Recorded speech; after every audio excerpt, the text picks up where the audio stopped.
Vereadores presentes, cumprimentando a todos que já fazem parte da mesa. Nós estamos aqui neste momento dando início a uma abertura para o diálogo entre as categorias do Estado da Paraíba e o governo do Estado. O próprio governador estabeleceu janeiro como grupo presidente desse edifício, e o professor Paulo, que está aqui presente também, na Citep, que inclusive do fórum que nós realizamos na audiência. Gostei muito da sua participação. Então nós vamos iniciar da esquerda para a direita. Então, bom dia a todos os telespectadores que ganham realmente um presente dado pela Câmara, né, na presidência do vereador Duval, que é a transmissão o vereador Taurício Santos, que desempenhou um papel muito importante em todos os mandatos que ele exerceu aqui no nosso município de João Pessoa. Saudar na pessoa do Coronel Francisco o Fórum, né, que tem desempenhado realmente um papel importantíssimo na defesa dos servidores públicos do Estado, e dizer que o Sindicato dos Médicos se sente muito honrado em participar de uma sessão dessa e estará sempre presente quando assim for convocado, porque só através da união dos trabalhadores é que nós conseguimos vitórias cada vez maiores. Ao contrário, um distanciamento dos sindicatos, um distanciamento da população, dos servidores como um todo, porque a gente precisa analisar o que foi colocado do ponto de vista de política nessa Paraíba. O governador Ricardo Coutinho estabeleceu no Estado de perda de receita. Na verdade, trata do FPE como o principal componente da receita corrente líquida do Estado. Mas o Estado não deixou de arrecadar FPE. O Estado não deixou de ter FPE como receita. Apenas havia um planejamento de que aquele processo seria atingido durante o ano 2012. Tudo isso foi esquecido. Tudo isso dentro do caso da educação. É uma ascensão do valor custo aluno. Tivemos 22% e mais alguns quebrados. O que é que o Estado nos repassa? Apenas 10%. 10% de uma maneira linear. Nós gostaríamos de passar agora a palavra ao professor Paulo, do Sintep.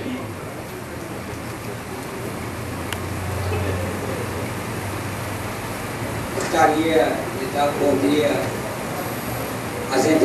às senhoras vereadoras e os senhores vereadores e os ouvintes, os telespectadores da TV Câmara. E parabenizar pela propositura feita pelo vereador Tavinho. Principalmente neste momento que passa os servidores públicos do Estado da Paraíba. É o momento... Secretária de escola e nomeou outro quadro, inclusive pessoas sem formação, sem qualificação. Saúdo a mesa, em nome do vereador Tavinho. Realmente, Tarcísio, a sua carreira política, Tavinho, realmente é se espelhar todos os companheiros e companheiras que estejam atuando na política. Sem dúvida nenhuma. Perdemos aqui um representante importante, mas tenho certeza que você não vai deixar essa vida política, não. Tenho certeza disso, e é importante para João Pessoa e para Paraíba. Inicialmente, eu não podia deixar de colocar, sem dúvida nenhuma, a situação em que se encontra o Estado da Paraíba. A questão da insegurança política e legal. Tá?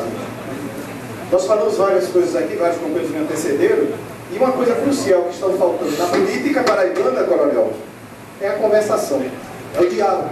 É a premissa de quem faz política, é a conversa. Estamos mais essa falta de diálogo com todos os segmentos, inclusive o segmento político. Isso é ruim, cria essa insegurança na sociedade. E a questão legal, todas essas categorias aqui, tá, tem a sua lei, tem seus dispositivos legais que regem, como disse aqui, as carreiras de todas elas.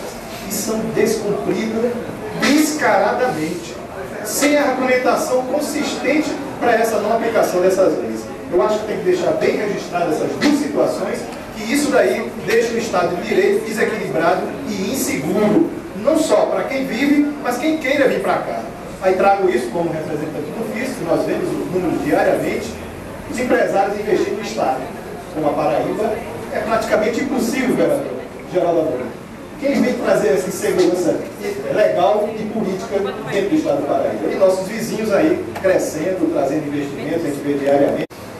Manuel Lima, a despesa com o pessoal em relação à corrente líquida, que está lá, que consta na lei de responsabilidade fiscal, muito abaixo daquilo que é exigido dentro dos parâmetros. Ou seja, o prudencial, todos sabem aqui, os vereadores, é 46,5 prudencial e 49 o máximo, o legal. Nós estamos em 43%. Inicialmente, nosso agradecimento pela propositura e pela iniciativa, em nome de que eu saúdo todos os demais vereadores e os funcionários desta casa, Coronel Francisco, em nome de que eu saúdo todos os militares presentes e os demais membros da mesa, meus senhores e minhas senhoras. O pronunciamento, ou a posição, ou como pensa o nosso governador quanto a essa data base que ele mesmo criou. Estamos já no meio, com 20 anos de idade, trabalha uns 30 anos. A função policial é uma das mais estressantes, ou a mais estressante do mundo. Ele sai de casa, se despede da família, sem saber se vai ser assassinado na próxima esquina, na saída de casa, na próxima abordagem, sem saber se volta. Então são 30 anos com essa tensão, com esse estresse. Envelhece, então pelo fato dele ter trocado a sua juventude, fazendo a segurança do paraibano, agora envelheceu, esse não merece mais. Vamos dar 15% para quem está na ativa e esse que está na reserva não merece mais. É o momento, é um equívoco do governo. É o momento que o homem mais precisa, porque ele vai precisar de uma alimentação diferenciada, ele vai precisar de um plano de saúde, ele vai precisar de mais medicamentos. Então era exatamente o inverso. Ele precisava sim de um atendimento diferenciado para melhor e não para pior. Dirigindo aqui está chegando.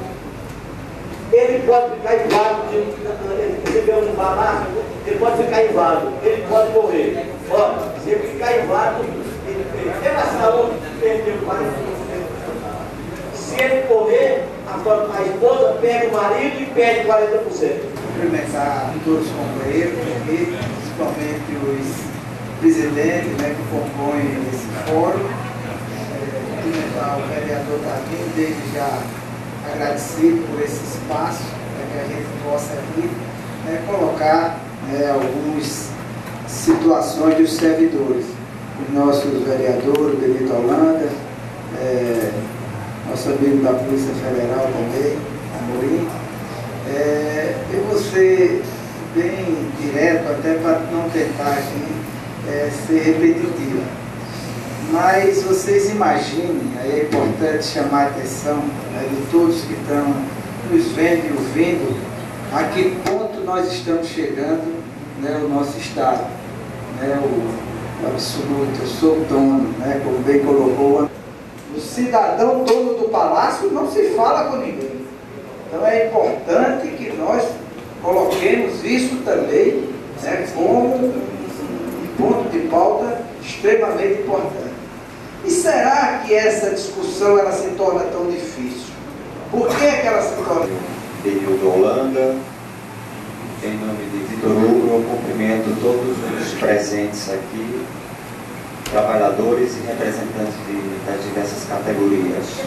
Sou o professor Gilson Nunes, presidente da Associação dos Servidores Públicos das regiões Norte e Nordeste, com sede em Campina Grande, e que tem enfrentado aí uma luta de gigantes contra o imperador Ricardo Coutinho, instalado aí no Palácio da Redenção, que para mim foi a pior vergonha da política desses últimos 2 anos. Sem observar o tempo de serviço dessas pessoas, então a gente articula toda a mídia, pede o apoio da mídia, pede o apoio dos deputados da Assembleia, e aí Depois de muito desgaste público, o tirano dá um tiro no pé e começa a recontratar esses prestadores de serviço. Couto, com 24 anos de serviço prestado, ele botou para fora. Eu comecei a fazer uma listagem das pessoas que iam sendo expulsas do trabalho por perseguição de políticos da base do governo. Sou uma prefeitura do governo do Estado que é próximo. Então, nosso trabalho lá em Brasília é para a aprovação dessa PEC, que já conta com 12 anos tramitando, e a gente vem fazendo esse trabalho com apoio de outras centrais, com apoio da CUT, que dá esse apoio a gente também lá em Brasília. Agradecer o espaço, na pessoa de Benilton, na pessoa de Tavinho, vereadores, Geraldo Amorim. Antes de tudo, ressaltar a maturidade com que os servidores estaduais da Paraíba têm discutido a sua situação, que vai muito além da questão salarial. Porque se fosse a questão salarial, a gente se reunia às vésperas de uma campanha salarial e ia fazer zoada. Mas não é disso que se trata. Nós estamos defendendo, acima de tudo, a necessidade de que o serviço público ele cumpra o seu papel. A partir da valorização do servidor, que é o agente responsável, é o representante do Estado, do contato direto com a população, através das inúmeras prestações de serviço, desde a saúde, a educação, a comunicação, ao fisco, a segurança pública, enfim, todos os setores de que a gente está tratando. Então, vão assistir essa gravação depois, que participem das atividades que as suas entidades estão convocando, estão programando. O momento é de mobilização. A data base é janeiro, nós já estamos no meados de dezembro. Nós temos aproximadamente um mês para a data que foi estipulada pelo próprio governo, para o anúncio do reajuste, e que a gente, se a gente não se mobilizar, não só a gente vai ficar sem o reajuste como que a gente quer, como também sequer nós vamos ouvir de antemão qual a proposta, sequer vamos ter a possibilidade de negociar. Nós, servidores públicos, esse questionamento já foi feito a diversos governos, a esse governo também, primeiramente através do então secretário Nonato Bandeira, depois do reportão do Arivânia Faria, responsável direto por resolver o problema, que até agora não foi resolvido. Então a nossa pauta é ampla, mas eu quero finalizar aqui centrando foco nessa questão do reajuste salarial. Ora, companheiros e companheiras, a política implementada no nosso país de valorização do salário mínimo, se ela não for acompanhada pelas negociações das diversas